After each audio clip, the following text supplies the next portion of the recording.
welcome to this episode of Real Talent. I'm delighted today to be joined by Vivienne MacLaren. Vivienne is the chair of Scottish Women's Football. And so thanks very much for joining me. And Vivienne, my first question is, could you just give us a bit of your background, describe your CV in 60 seconds?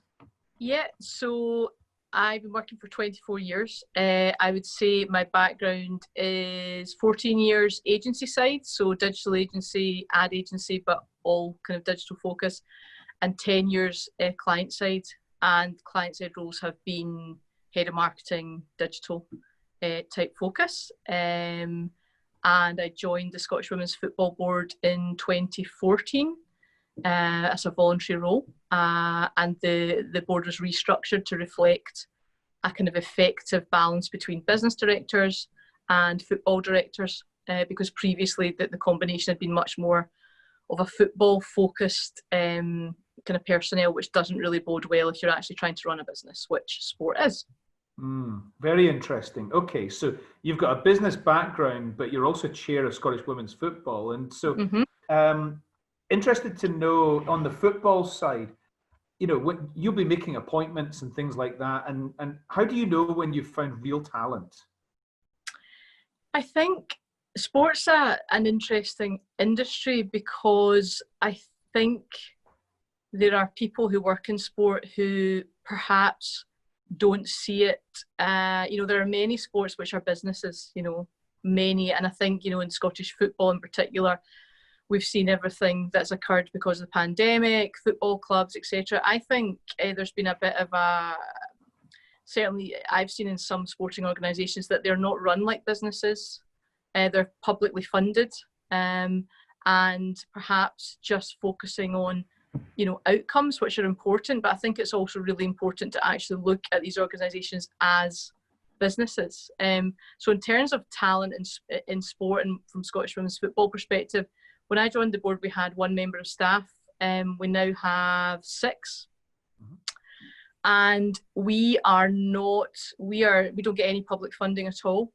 So our staffing and everything that we do is funded by commercial income and our affiliation fees. That's essentially it. So the fact that we've managed to bring in commercial income has meant that we've been able to employ more people to actually tackle the different bits of the game. So when I've been recruiting and been part of the panels for recruiting staff, I think you can certainly see candidates who are looking that bit further. They're not just coming in to say, this is what I did in my previous role in sport, X, Y, and Z, and I'll do the same thing with you. They've got a much more forward-thinking commercial approach. I think it's really important that people understand the commercial aspects, certainly of women's football as well. It's hugely important because we have to raise awareness, generate investment, knock down doors so that women's sport and women's football is not forgotten about. So there's a big part of that, and we are reliant on commercial income as well.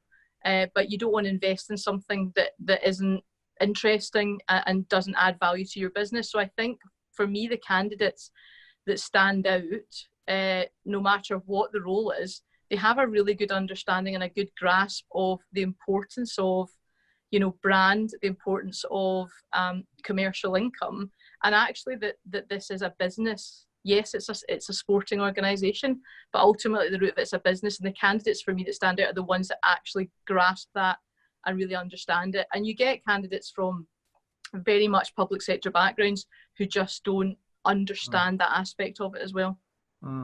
Interesting. Okay. So once you've brought talented people into your organisation, how do you go about nurturing those people? Because I think Scottish Women's Football is going to be an organisation that's you mentioned, you only had one member of staff at the beginning, you've now got 6, and it's growing and growing. So how do you nurture people and bring them on the journey with you? The most important thing for me is having a really strong leader in there, and there wasn't a role like that. We created a role of executive officer a few years ago, was it 3 years ago now, to really bring someone in who had all of those skills: a leader, a strategic thinker, a problem solver. I'm very much a solutions person, and I want people, the people that are most successful in my experience are solutions people. They don't come to you with, "Go, there's a problem." They come to you and go, "Here's a problem, but here's actually 4 or 5 things I think would work to fix that." And that probably comes from a day job as well, because you can see the most efficient people think like that. And I think to have a leader in a small organisation like ours, which is growing rapidly, who thinks like that is hugely important. So for me, one of the biggest challenges was bringing someone in who was like that. And we have someone in that role who is very much all about solutions, strategic, moving forward, and is great at nurturing talent. So from my side, I give as much support as I possibly can in terms of, you know, when she first came into the job, okay, let's take a look at what we need. You know, we didn't have the procedures and the policies and the strategic approach that we should have had. So that these were the kind of key things we need to look at. So now we're in a position, we have our strategy, we have all of these kind of key things ticked off. She is a great mentor and leader in terms of the staff and in growing the staff. I take her opinions extremely seriously because she really knows what she's talking about. And from my side, it's just making sure that I'm there to offer support and guidance where she might need it. So if there's something that she's maybe struggling with, or she thinks she has a solution, because she is very solutions driven, which is wonderful, then we'll sit and talk, you know, 2 or 3 times a week and go, okay, well, let's have a look at this. How do we think we want to move on? What do you think? And it's very, very collaborative. You know, in Scottish Women's Football was quite different, I think, from a lot of other sporting bodies, in that the board are all volunteers, but they're all specialists in what they do. So they're there to pick things up. You know, we've got a legal professional on our board. If there are any legal issues, she will pick those up immediately. So we're all learning from everyone's specialisms. So yeah, I think it's quite different, and it's purely voluntary. You know, no one gets paid for that role, and I think that is probably something that I think stands out from other boards too. Everyone is involved because they really want to make a difference. Is the whole board female? No, we have a balance. What have we got? No, our finance director is a guy, and yeah, we have 2 guys on the board actually. And again, we don't recruit to the board. This is the thing. I've never been of an opinion that I have to recruit a woman to the board. The person that is best and can add the most value to that role is you know, is brought into that role if they get through the and it's the same with staff. You know, we've got a balance of guys and girls in the office, and again, it's based on talent. It's not based on anything else. You've met a lot of successful people in your career, and in sport, you've met a lot of successful people. You've been involved in sport for a long time, not just in football, but in other sports as well. Are there any common traits that you've seen in successful people? I think that you've got a balance. I think you've got female players in Scotland who, until very, very recently, you know, weren't remunerated really for even playing for the national team. Yeah. You've got clubs who are now becoming full-time professional, but you've got a whole generation of players down there, like, you know, Rhonda Jones, Julie Fleeting, Shelley Kerr, all of these players who reached, you know, 117 caps, you know, played in all around the world, but they, if you were to look at the situation now versus when they were there, they absolutely busted their backsides to get to where they were in their career, but they weren't remunerated for it ultimately, you know? So you've got that balance of absolute role models who did everything they possibly could, made huge sacrifices to play football, but weren't able to make a career out of it, but they still did it and they still committed. You know, I see it as you've got players who conduct themselves in a professional manner in that they train 5 times a week. Their diet, their exercise, they're focused on doing the best they can. They don't get paid.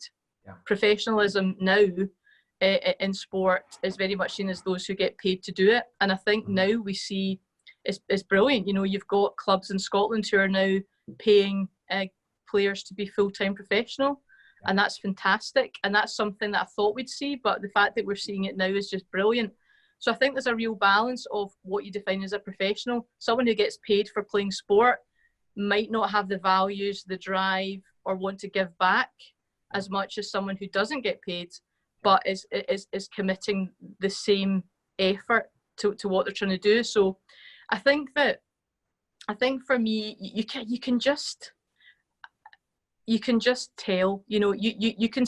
I meet people all the time, and whatever sport they're competing in. I was on a podcast with Hannah Rankin recently, the Scotland's first female world champion boxer. Yeah.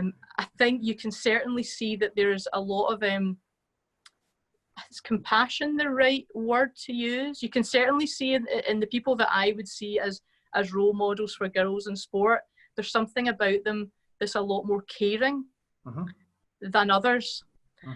I've met people who are paid really well for what they do, and I've found that bit of it's missing, that they're really only looking out for themselves, their brand, and what they can get out of it. Whereas you've got people who are the complete opposite of that, and they just want to give back as much as they can to promote sport. That's exactly what it is. That is exactly what it is. You can, from my experience, that is definitely what differentiates.